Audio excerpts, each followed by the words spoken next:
Donc aujourd'hui, tu gagnes ta vie surtout en investissant ton capital dans les cryptos et en l'enseignant. Tu gagnes plus ou moins qu'avant quand tu étais médecin? Alors je gagne moins. C'est une bonne question. Ah oui? Ils sont ceux qui explorent des mondes inconnus. Elles sont celles qui découvrent des chemins méconnus. Ils refusent de vivre une vie futile et ils rejettent les diplômes inutiles. Ils se disent pourquoi pas tenter l'entrepreneuriat. Créer une pensée différente pour mener une vie attrayante. En se créant leur propre aventure, ils laissent leur signature. Intelligents et diligents, on les nomme rebelles intelligents. À tous ces iconoclastes, bienvenue dans votre podcast. Très Je sais pas. difficile. Non, Ouais. alors on va dire je gagne plus. Ça dépend des mois, tu veux dire. Mais si tu regardes, si tu lis sur l'année. Ouais, par exemple. sur l'année. On va dire sur l'année je gagne plus, mais je dépense plus. Ah, tu gagnes plus Et sur je l'année? gagnais pas. J'étais à l'hôpital public et je gagnais pas énormément. Ah ouais, d'accord. Je gagnais 4500 € en gros si je fais une moyenne. T'es sérieux? Oui, avec les gardes complètes. La dernière Après année. 11 ans d'études? Et les 2 premières années, parce que la dernière année j'étais chef de clinique, donc j'étais payé à la fois par l'hôpital et par l'université. Uh-huh. Mais les 2 premières années, j'avais un statut d'assistant des hôpitaux et là, j'avais pas le revenu de l'hôpital. Et donc, j'étais plus entre 3005 et 4000, tout compris, avec les gardes compris. Pour moi, un chirurgien, c'est au moins 10 000 € par mois. Et alors, ce genre de statut, si on parle en net, ce genre de salaire arrive souvent après. Alors, soit quand on consolide de façon différente à l'hôpital, soit souvent en clinique, lorsqu'on a une activité privée où on génère, mes collègues génèrent des chiffres d'affaires en centaines de milliers d'euros, mais lorsque tu enlèves 60, 65, 70% que l'État reprend, Ouais. à la fin, il leur reste, alors ça dépend, mais en gros, une grosse fourchette entre 10 et 20 net, ce qui est évidemment de très beaux salaires, mais comparativement aux autres pays du monde, c'est pas forcément extraordinaire, et surtout, c'est pas ce qu'on appelle des salaires de personnes véritablement riches. Lorsque on s'intéresse à la finance, encore une fois, à comment les fortunes sont classées. Non, c'est très aisé, mais c'est pas riche. Voilà, exactement. Ouais. Oui, surtout qu'un médecin généraliste, c'est 5-6 000 € facilement. Mais alors, Oui, pas net. plus, Pas net. Non, net, même, il peut monter à 8 Mais donc, 000, du coup, ça c'est dépend de pas logique. Tu as fait 5 ans d'études de plus, enfin, non, 4 ans d'études de plus qu'un médecin généraliste. Il n'y a pas de logique. D'accord, il y a pas de logique. L'activité d'un chirurgien va être différente dans la semaine, si je parle par exemple pour les. Tu disais tout à l'heure que tu travaillais 80 heures par semaine. Mais parce que j'avais les gardes et que j'étais au CHU. Le tarif de l'heure, c'est pas énorme, là. Minable. Mais même en interne. C'est moins que le SMIC, là. C'est Attends. moins que le SMIC, oui. Enfin, Ah, mais c'est incroyable. Oui, mais c'est. Et là, on voit un autre exemple du dysfonctionnement du système français. Complètement. Il y a une paupérisation. Alors, les étudiants, les internes, on démarre à 1 500 €. Donc, on a fait 6 ans d'études, on travaille à Là, vous êtes des stagiaires. l'hôpital, on est des stagiaires, voilà. Glorifiés, quoi. Bon. Glorifiés, exactement. Mais donc, Bon, pour un stagiaire, 1 500 €, c'est bien, mais. Oui, au bout de 6 ans d'études, c'est rien du tout, effectivement. Ça dépend comment tu vois la chose, quoi. C'est pas exceptionnel. Puis, j'en reviens au volume horaire. Waouh, 11 ans d'études pour 4 500 €, c'est vrai que du point de vue purement financier, ça fait pas de sens. C'est pas attrayant. Ouais. Mais la promesse, elle vient après. Et moi, je me suis arrêté à ce moment-là. Oui, tu t'es arrêté au moment où tu commençais la pente. J'aurais pu commencer à gagner de ascendante. l'argent. Alors, j'ai jamais fait médecine pour gagner de l'argent. Mhm. Déjà, faut le comprendre. Mais je me suis arrêté au moment où j'aurais pu commencer à échanger mes compétences pour un salaire plus que convenable. Voilà. D'accord, donc là, aujourd'hui, tu gagnes plus que ça, que ces 4 500 €, mais moins que ce que tu serais si tu avais continué. Exactement. D'accord. Voilà. Donc C'est-à-dire que ma situation financière aurait été sur les 4 ans, aurait été beaucoup plus confortable si j'avais suivi le chemin habituel et si j'étais allé m'installer en clinique. même en tenant compte de la fiscalité française. Bien sûr. Ok. Donc voilà, ça fait partie du choix, une part de renoncement. Il y a un sacré. Enfin, je calcule toujours. Je reviens à ce que j'avais dit au début. Il faut d'abord savoir ce que vous voulez dépenser. Et donc, je suis encore dans la maîtrise de mes dépenses, et notamment pour ma femme et mes enfants.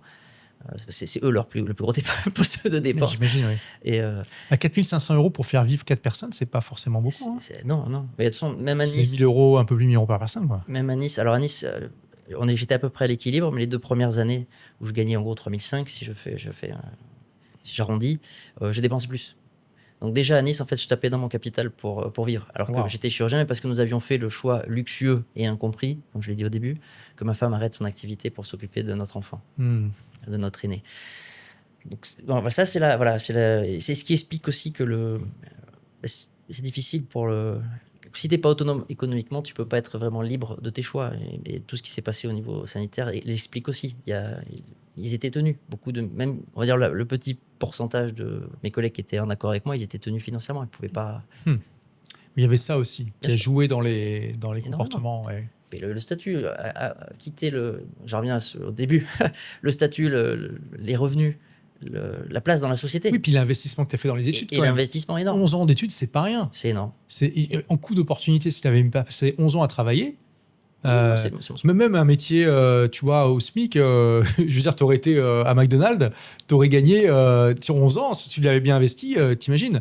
Bien sûr. Donc, c'est démentiel. Hein. Donc, je comprends que ce soit pas facile pour tout le monde. Mais du coup, ils vous tiennent. C'est aussi là où tu vois ton manque d'indépendance et de liberté, c'est qu'ils te tiennent. C'est là que je l'ai compris. Ouais. Et je dis que cet événement est fondamental pour la transformation que j'ai effectuée aujourd'hui. Mais mon parcours, je suis encore sur le chemin.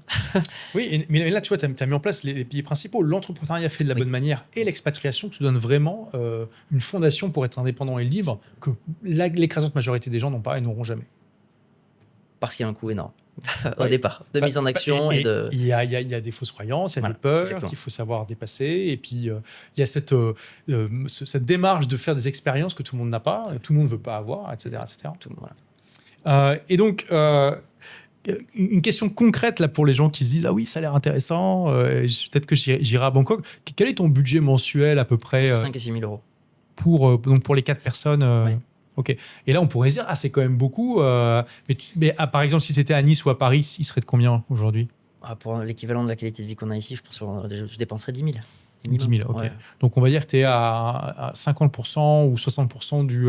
Oui, je pense que c'est ça. D'accord. C'est-à-dire qu'il faut imaginer... Alors la Thaïlande peut être cher. Il y a aujourd'hui, notamment à Bangkok, tous les niveaux de services, y compris l'hyperluxe. Ouais. Il y a encore le côté chaotique. Il y a ce mélange. C'est encore. Mais c'est moi ce que j'apprécie aussi. J'adore ça à Bangkok. C'est une ville tellement vivante. Et ça, c'est vrai que ça manque à Dubaï. C'est un peu trop propre et ordonné et policé, sauf dans certains endroits comme le souk, mais où on va pas vivre là-bas. Mais Bangkok, c'est un bordel permanent, mais c'est un joyeux bordel et ça donne le smile, je trouve. C'est vrai. Ouais. Et en fait, quel que soit votre niveau de dépense, vous aurez, je pense que 40%, c'est pas mal. 40 à 50% de qualité de vie en plus par rapport à ce que vous connaissez en France. Donc là, par exemple, tu as un appartement de quelle surface Un appartement de 130 mètres carrés avec une super vue. Donc 2 chambres, une pour les enfants, une pour vous. Voilà. Ouais. Et après, ici, il fonctionne en condominium. C'est des immenses immeubles remplis d'appartements avec tout un tas de services. Facilities, de services. Il y a la salle de muscu, il y a une énorme piscine. Dubaï, c'est pareil. Il y a sauna, hammam, etc. Ouais, mais je suis allé chez toi. Il y a même un service de navette dans ton immeuble, gratuit. Oui. Ça, c'est incroyable. J'ai pas vu ça ailleurs à Bangkok. J'en ai fait plusieurs d'immeubles. C'est impressionnant. Hein. Qui amène sur 2 branches connues de transport en commun. Voilà. C'est bon. Donc là, c'est un niveau de service que tu n'aurais pas à Paris, hein, clairement. Non, ça n'existe pas. Il n'y a pas la place. Dans un des meilleurs quartiers de Bangkok, il faut préciser. Dans un des meilleurs quartiers, oui. C'est vrai que là, rien que 5-6 000, ça partirait dans le budget logement à Paris pour le même type de prestation. Je pense. Tu ne peux pas avoir le même type de prestation, c'est pas possible. Tu peux pas, mais on va dire, je pense que c'est 4-5 000 pour un équivalent parisien. Parce qu'encore une fois... Je pense que tu es... C'est dans un des meilleurs quartiers de Paris, aussi, 120 mètres carrés, 2 chambres, 130. Il n'y aurait pas la piscine, pas la salle de muscu dans l'immeuble. Il n'y aurait pas le service de navette gratuit, ça c'est sûr. Enfin, non, il n'y aurait pas de sauna, il n'y aurait pas de... Tu aurais peut-être un ascenseur d'il y a 50-60 ans et c'est pas la même chose. Ok, donc finalement pour 4.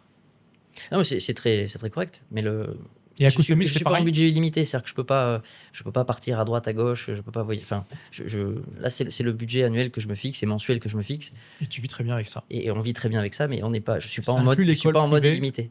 Non, là, sans l'école illimitée. Non. Ah, d'accord. Enfin, sans l'école privée, tu veux dire. Oui, sans l'école privée. Oui, non, mais après, par contre, ça inclut tout ce qu'on fait. Par exemple, on fait venir une prof d'anglais à la maison. D'accord. Et ça, j'en reviens aux biens et services qui sont accessibles ici. Et on a trouvé très rapidement.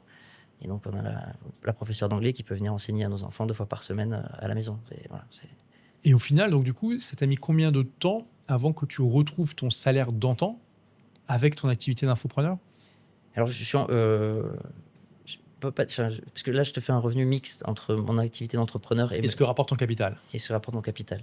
D'accord. L'activité d'entrepreneur, elle est encore débutante. Et elle couvre. Et moi, c'est l'objectif, c'est qu'elle couvre mes revenus. Et aujourd'hui, ça fait un peu moins d'1 an que j'ai démarré. J'ai eu une dizaine de clients. Je sais que ça fonctionne. Et donc là, j'en suis à essayer de communiquer sur ce que je fais désormais pour arriver à recruter en dehors de mon réseau. Car jusqu'à maintenant, les clients quasiment tous, ils viennent parce qu'ils connaissent quelqu'un qui me connaît et qui sait que je suis pas un arnaqueur, même si je les amène encore une fois dans la DeFi, que j'utilise les cryptos comme outil. Et donc là, j'en suis à la phase où il faut que je développe la communication et que je recrute pour faire que cette activité soit pérenne. Voilà. Donc là, tu as vraiment en plus l'expertise de vivre de ton capital avant de l'enseigner, ce qui n'est pas le cas toujours tout le monde dans le milieu. Donc, je suis ce qu'on appelle skin in the game. Ouais, skin in the game. Et tu dis ce que tu fais ce que tu dis. Exactement.